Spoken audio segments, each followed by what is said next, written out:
Germany, the United States, France, and the United Kingdom have lifted the restrictions on arms supplies to Kiev, said German Chancellor Friedrich Merz. According to him, there are no longer any restrictions on the types of weapons supplied to Kiev by Berlin and its allies. There are no longer any restrictions on the types of weapons supplied to Ukraine, neither by the British, nor the French, nor us. There are no restrictions on the American side either. The move opens the door for the supply of Taurus missiles and long-range strikes with Western weapons into Russian territory. Recall, during a visit to Kiev, German Chancellor Friedrich Merz has pledged to continue military support for Ukraine, stressing close coordination with European partners and the United States. Merz commented on the possible supply of Taurus cruise missiles to Ukraine. "We support Ukraine militarily to the extent that we can and bear responsibility for it," Merz said. "And we are doing this in order to put an end to this war." However, he said discussions about specific arms transfers will no longer be held publicly. "Under my leadership, debates about arms deliveries, calibers, weapon systems and so on will be removed from the public eye," the Chancellor said. He stressed, however, that this matter is in the legitimate public interest.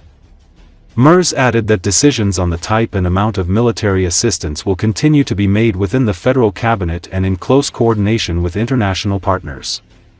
Earlier, Russian Foreign Ministry issued a stark warning to Germany over the possibility of long-range Taurus missiles being deployed in Ukraine.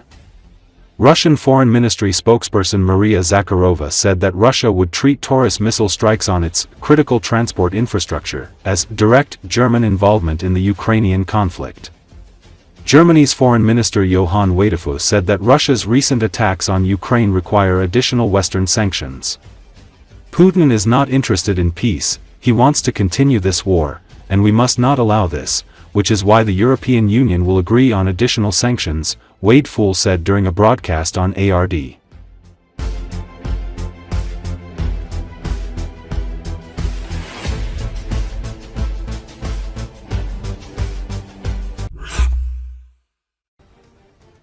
In the Dnieper direction in the Kherson region, Russian occupiers are trying to push the Ukrainian armed forces away from the Anatov bridges near Kherson and seize islands in the Dnieper Delta. This was reported on air by Vladislav Voloshin, a representative of the defense forces of the south of Ukraine.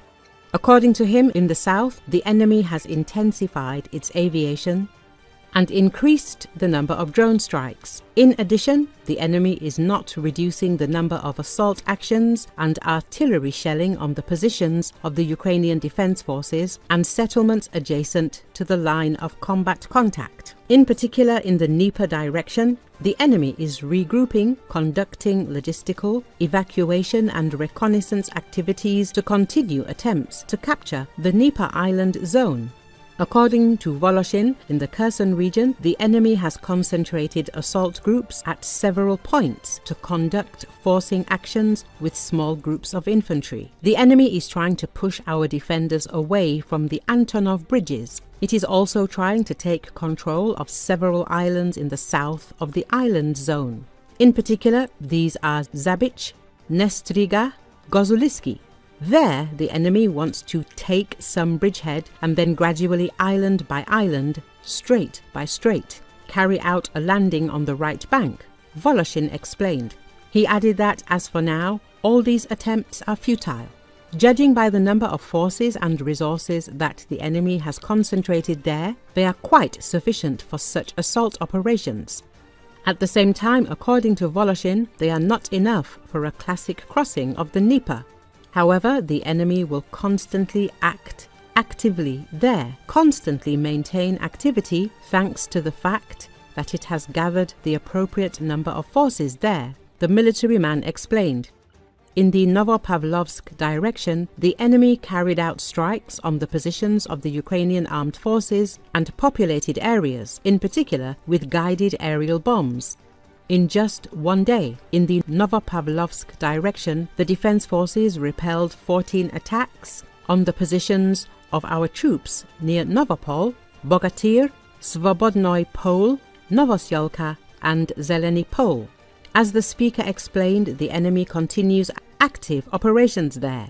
In the Gulyai-Polye direction, the enemy has resumed assault operations, is launching massive airstrikes on several populated areas, and is now attempting to attack in the Krasnoy area.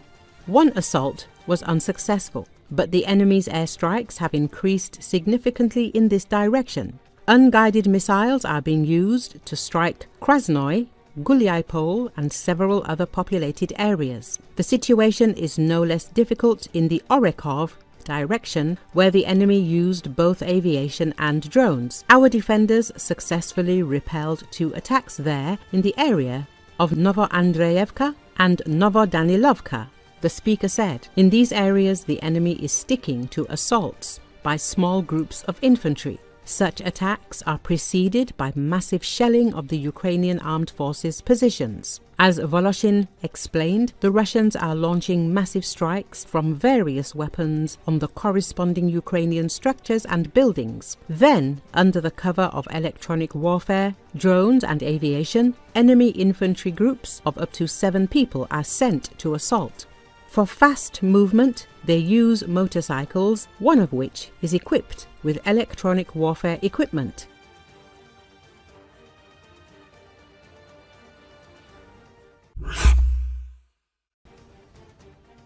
The average lifespan of a Russian occupier on the front line is 2 to 3 days. Given this, the Russians do not even have to worry about basic logistics, the delivery of water and food for such disposable soldiers. This was reported by Nikolai Gritsenko, Chief of Staff of the 4th Battalion, Force of Freedom of the Rubez Brigade, on air on 24 Channel. He said that the tactics of the Russian assaults are not the same in different parts of the front. On one section of the front, he can go with the use of armored vehicles, so-called huge hangars. After 2 kilometers, 30 to 40 motorcycles can drive, and after another 2 kilometers, they can attack on foot. The goal is one. The foot order rests against the forward edge of the defense with the aim of destroying our positions. Motorized vehicles and armored vehicles are trying to break through our forward edge, drive deep into the defense and land infantry directly in the rear, Gritsenko said. He added that one of the goals of landing infantry in the rear is to try to hit Ukrainian UAV pilots. At the same time, according to Gritsenko, the goal of the defense forces is to hit such targets at a distance so that they do not reach the front line of defense. In addition, Gritsenko spoke about the situation with the enemy's logistics. If we are talking about the delivery of equipment, supplies to distant frontiers, to firing positions, they have the ability to do this. As for the front line, they have no logistics there. They only have what they take with them: a bottle of water, a can of food, cookies, 2 grenades and ammunition. This is enough for them because their life is no more than 2 to 3 days on the front line. They are sent either on a meat assault or our UAVs fill them up in their holds, Gritsenko added. Recall, Russian military is facing serious supply problems, lack of medical care and salary delays leading to mass desertions and suicides. Hidden mobilization is ongoing in Russia, affecting men of all ages and physical abilities. Due to the critical situation with personnel, the command of the Russian Federation involves not only contract soldiers and conscripts, but also prisoners. Men who are called to the police because of domestic violence can also be recruited. Prisoners and those who were recruited through the police are assigned to assault brigades with minimal chances of survival.